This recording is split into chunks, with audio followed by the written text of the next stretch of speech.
영상의 구독과 좋아요 버튼을 눌러주시면 큰 힘이 됩니다. 김대곤 69. 이른 봄, 그는 공원 한편 벤치에 조용히 앉아 있었습니다. 한때 매일같이 아내와 함께 걷던 그 길 위엔 여전히 꽃이 피고 있었지만 이젠 그의 손을 잡아줄 사람은 없었지요. 한 해 전, 그날도 평소처럼 아내와 손을 맞잡고 산책을 나섰습니다. 봄 햇살이 부드럽게 내리던 아침, 아내는 미소를 지으며 말했죠. 오늘 저녁엔 된장찌개가 좋겠어요. 오랜만에 먹고 싶네요. 그래요. 내가 정성껏 끓여줄게요. 대곤은 그렇게 약속했었습니다. 하지만 그 약속은 지켜지지 않았습니다. 걷던 중 갑자기 아내가 쓰러졌고 대곤은 떨리는 손으로 구급차를 불렀습니다. 병원에 도착하자 의사는 중대한 출혈이라며 수술비를 이야기했습니다.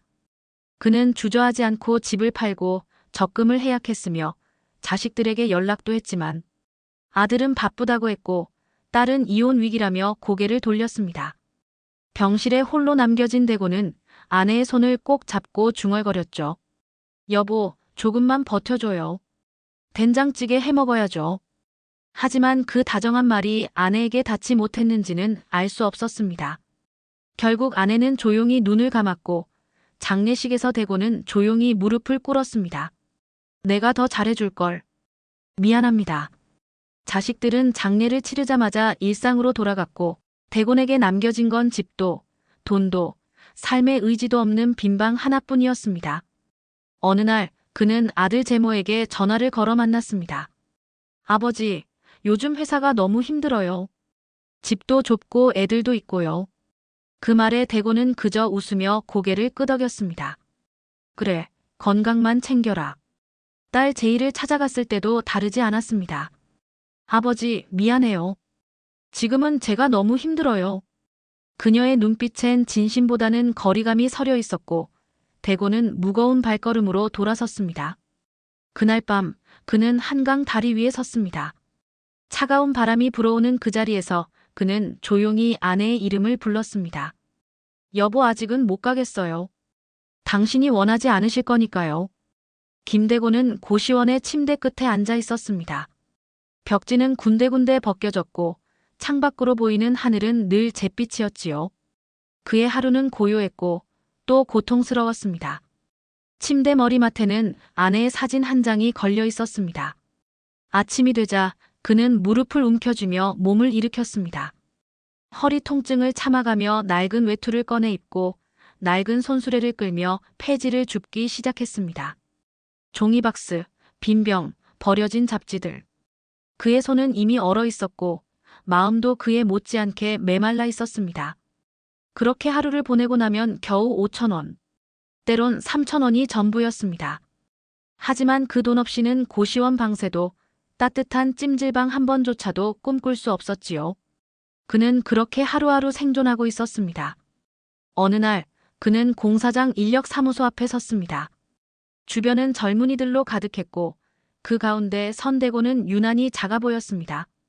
한 반장이 그를 올려다보며 말했지요. 어르신, 이 일 많이 힘듭니다. 정말 괜찮으시겠어요? 그는 고개를 끄덕이며 짧게 대답했습니다. 네, 괜찮습니다. 일할 수 있습니다. 그렇게 그는 첫 일터에서 자갈을 나르기 시작했습니다. 무겁고 거친 돌을 삽으로 퍼서 나르는 반복된 작업. 허리는 아팠고 손엔 물집이 잡혔지만 그는 그저 묵묵히 삽을 들었습니다. 점심시간 젊은 인부들 사이에서 그는 구석에 앉아 김밥 2줄을 조용히 씹었습니다. 누구와도 눈을 마주치지 않았고 누군가 말도 걸지 않았습니다. 가끔 들리는 속삭임은 그를 더 작게 만들었지요. 할아버지, 저런 일은 우리가 해야 하는 거 아닌가요? 무심한 말 한마디가 더 깊게 꽂혔습니다. 하지만 대곤은 그저 손에 쥔 삽을 놓지 않았습니다. 버텨야 했으니까요. 그날 밤 그는 찜질방 온돌 위에 몸을 누였습니다. 눈을 감고 아내의 사진을 떠올리며 조용히 말했지요. 여보, 나 아직 버티고 있어요. 당신이 내 손을 잡지 않아도 난 지금 살아있습니다. 그날 아침 김대곤은 평소보다 더 일찍 눈을 떴습니다. 무릎의 통증은 더 심해졌고 손끝까지 저릿했지만 그는 버텼습니다. 벌써 밀린 고시원 방세가 머릿속을 짓누르고 있었고 오늘 하루라도 수입이 없으면 또 거리로 나앉을 수밖에 없었기 때문이었죠. 그는 다시 공사장으로 향했습니다. 얼어붙은 도로 위로 발걸음을 내딛는 것이 고역이었지만 멈출 수는 없었습니다. 그날 맡은 일은 철근 정리였습니다. 미끄러운 바닥 위에서 무거운 철근을 옮기는 일은 그의 몸에 과분한 일이었지만 대고는 아무 말 없이 고개를 끄덕였습니다. 네, 해보겠습니다. 반장은 조심스럽게 말했습니다. 어르신, 다리 안 좋으시면 말씀하세요. 위험할 수 있습니다. 대고는 미소만 지은 채 손을 들어 철근을 잡았습니다. 그는 오래된 기계처럼 뻑뻑하게 움직였고 조금씩 힘겨워졌지만 멈추지 않았습니다. 그러다 순간 철근 끝에 발이 걸려 몸이 휘청했습니다. 넘어지진 않았지만 무릎이 강하게 충격을 받았고 찢어지는 통증이 밀려왔지요. 대고는 이를 악물고 다시 일어섰습니다. 반장이 다가와 물었습니다. 괜찮으세요? 병원 가보셔야 하는 거 아닙니까? 대고는 고개를 저었습니다. 괜찮습니다. 아직 일할 수 있어요. 그 말에는 진심도 간절함도 섞여 있었습니다. 병원비를 감당할 여유도 일을 그만둘 시간도 그에겐 없었습니다. 일이 끝난 오후 대고는 절뚝이며 고시원으로 돌아왔습니다. 계단을 오르는 것조차 힘겨웠고 문을 열자마자 그대로 바닥에 주저앉았습니다. 숨을 고르며 벽에 걸린 아내의 사진을 바라보았습니다. 여보, 오늘은 조금 아팠어요. 근데 괜찮아요. 정말이에요. 아직은 버틸 수 있어요. 그렇게 말하면서도 눈시울은 이미 젖어 있었습니다.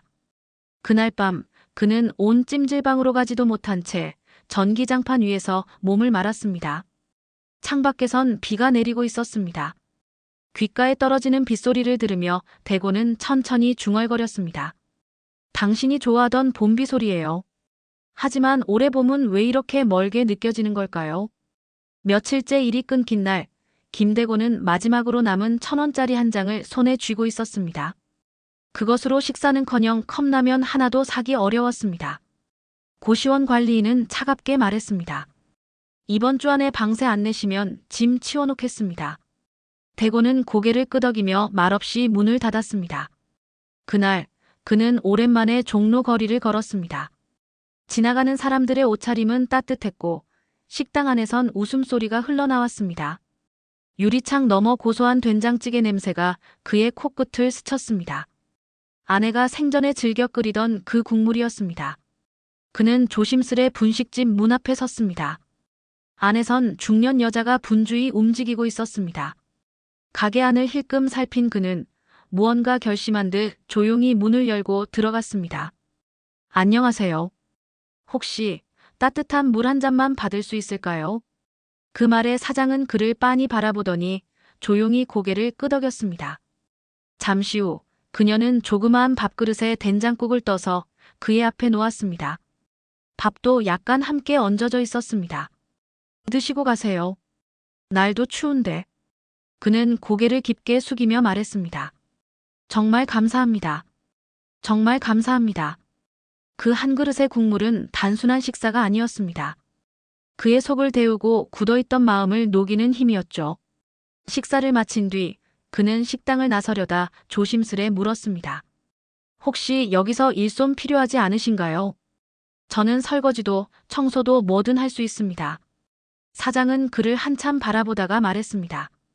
손 빠르시면 저녁 설거지 좀 도와주세요. 대신 월급은 많지 않아요. 대고는 그날 처음으로 환하게 웃었습니다.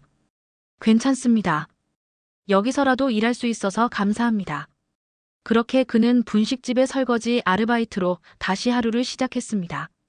손은 빨갛게 부르텄지만 마음은 다시 살아나는 듯 했습니다. 그날 밤 그는 다시 아내 사진을 꺼내놓고 말했습니다. 여보, 오늘 따뜻한 된장국을 먹었어요. 당신이 끓여주던 맛이랑 닮았어요. 이제 다시 조금씩 살아보겠습니다. 분식집 설거지 일이 익숙해질 무렵 김대고는 아침이면 제일 먼저 가게 문을 열었습니다. 사장은 그에게 열쇠를 맡겼고 대고는 묵묵히 물을 끓이고 테이블을 닦으며 하루를 시작했습니다. 그의 손에는 늘 수세미가 쥐어져 있었고 바닥은 반짝였습니다. 말수는 적었지만 그의 손끝엔 정성이 묻어 있었지요. 가게를 찾는 단골 손님들 사이에선 조용한 할아버지로 불리기 시작했습니다. 그러던 어느 날 낯익은 얼굴 하나가 식당 문을 열었습니다. 딸 제이였습니다. 그녀는 회사 근처에서 일하다 우연히 이곳에 들른 것이었죠. 딸은 주방 한편에서 설거지하는 아버지를 보고 말문이 막혔습니다. 아빠 여긴 왜 설거지를 하고 계세요? 대고는 딸을 보며 멋쩍은 듯 웃었습니다. 그냥 잠깐 도와주고 있어. 몸도 썩히기 아깝잖니. 하지만 제이는 당황한 기색을 감추지 못했습니다. 그녀는 사장을 불러 사과하며 말했죠. 죄송해요. 제 아버지가 괜한 민폐를 제가 바로 데리고 나가겠습니다. 사장은 고개를 저었습니다. 아니에요. 이분 덕분에 제가 훨씬 편해요. 손도 빠르시고 성실하신 분이에요. 제이는 아버지를 다시 바라보았습니다. 여전히 물 묻은 손을 수건으로 닦아내고 있는 그의 뒷모습은 작지만 단단해 보였습니다. 그녀는 조용히 말했다. 아빠, 같이 가요. 저희 집으로. 이젠 저도 아빠랑 살아야 할 것 같아요. 대고는 그 말에 한참을 망설였습니다.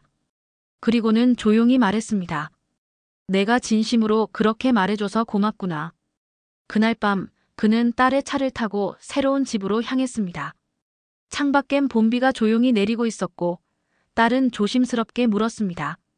아빠, 저녁엔 뭐 드시고 싶으세요? 그는 웃으며 대답했습니다. 된장찌개. 아주 진하게. 김대곤은 딸 제이의 집에 들어선 첫날 밤, 낯설면서도 따뜻한 온기를 느꼈습니다. 벽에 걸린 가족사진, 부엌에서 퍼지는 밥 냄새, 그리고 손주가 건네준 낙서 종이 한 장까지 오랜만에 진짜 집에 돌아온 느낌이었습니다. 다음 날 아침, 대곤은 먼저 일어나 조용히 부엌으로 갔습니다. 조심스럽게 된장국을 끓이며 그는 마음속으로 아내와 대화를 나눴습니다. 여보, 오늘은 내가 식구들 밥 해볼게요. 당신이 하던 대로 마늘 다지고 애호박도 썰었어요. 딸 제이가 졸린 눈으로 부엌에 들어왔을 때 집안은 구수한 냄새로 가득했습니다. 아빠, 뭐 하세요? 대고는 쑥스러운 듯 웃으며 대답했습니다. 너가 바쁘잖니.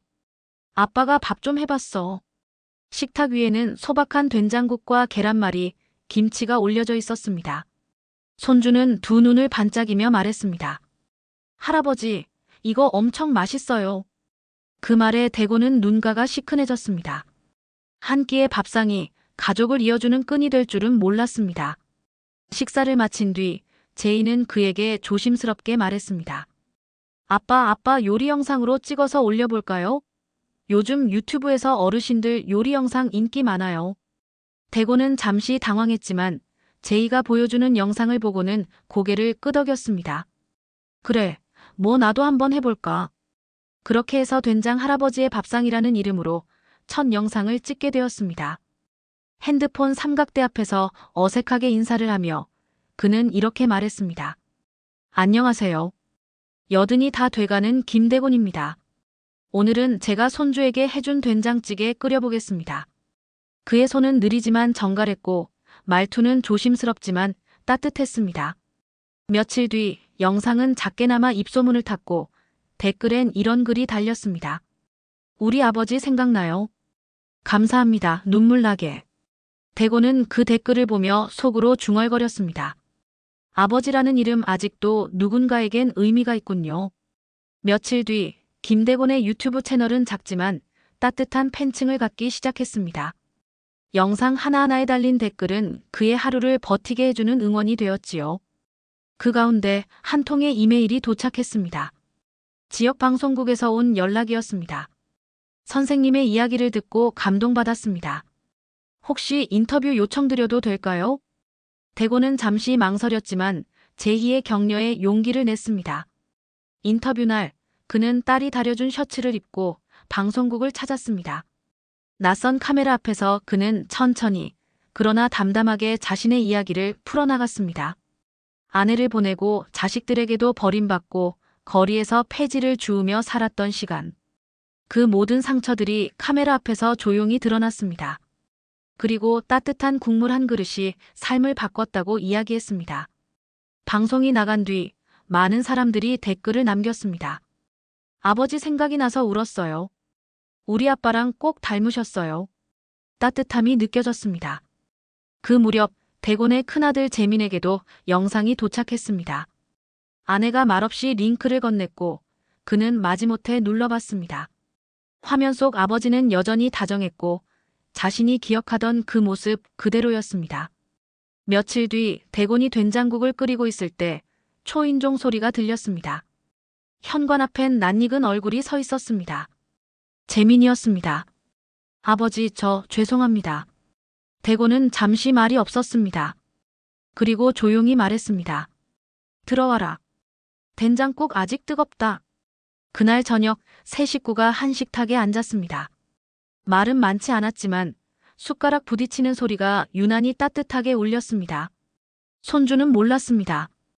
이 순간이 잃어버렸던 시간이 되돌아오는 시작이라는 것을. 며칠 후 김대곤의 가족은 함께 시장에 갔습니다. 딸 제이는 손수 장바구니를 들었고 손주는 할아버지 손을 꼭 붙잡고 따라다녔습니다. 대곤은 미소 지으며 채소를 고르고 된장 가게 앞에 멈춰 섰습니다. 이 집 된장이 참 좋아요.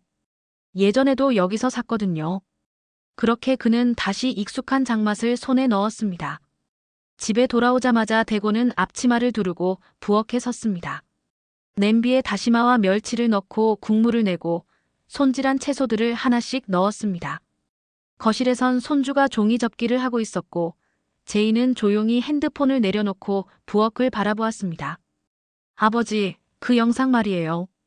오늘도 하나 찍어볼까요? 대곤은 웃으며 고개를 끄덕였습니다. 그래, 오늘은 진짜 우리 가족 버전으로 해보자. 촬영이 시작되고 대곤은 조리대를 향해 천천히 말했습니다. 오늘은 제 아내가 생전에 자주 끓이던 된장찌개를 만들어 보겠습니다. 이 맛을 지키는 건 가족을 기억하는 일이니까요. 영상은 특별할 것 없이 조용했지만 그 안엔 시간이 담겨 있었습니다. 아내와의 추억, 자식들과의 갈등, 거리에서의 고단한 시간, 그리고 다시 되찾은 웃음. 며칠 뒤 그 영상은 예상보다 더 많은 사람들에게 닿았습니다. 따뜻한 위로가 필요했던 이들에게 그는 누군가의 아버지가 되어 있었습니다.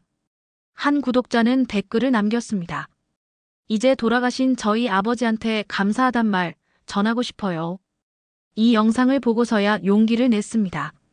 대곤은 그 댓글을 읽고 천천히 중얼거렸습니다. 아버지라는 이름, 무게가 아니라 온기였군요. 그렇게 그는 다시 삶 속에서 아버지로 살아가기 시작했습니다.